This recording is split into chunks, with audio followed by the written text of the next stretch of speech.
Samson Polytechnic College of Davao started as Samson Vocational Academy way back June 15, 1960.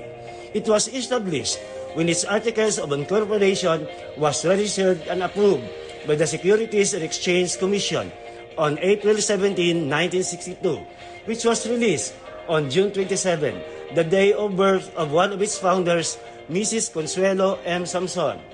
With its limited sources, during the school opening in June 1960, it offered culinary arts, dressmaking, hair culture, and embroidery, with a total of 18 students under one instructress.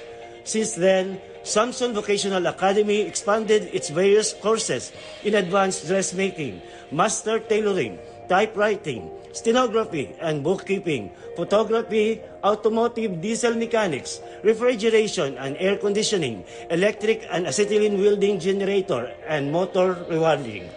Later, it offered courses in electronics servicing in radio and television, which started in 1973. Samson Polytechnic College of Davao Incorporated started to operate 4 degree programs with government recognition from the Commission on Higher Education, namely Bachelor of Science in Information Technology, Bachelor of Science in Hotel and Restaurant Management, Bachelor of Science in Tourism Management, and Bachelor of Science in Business Administration, Major in Operations Management.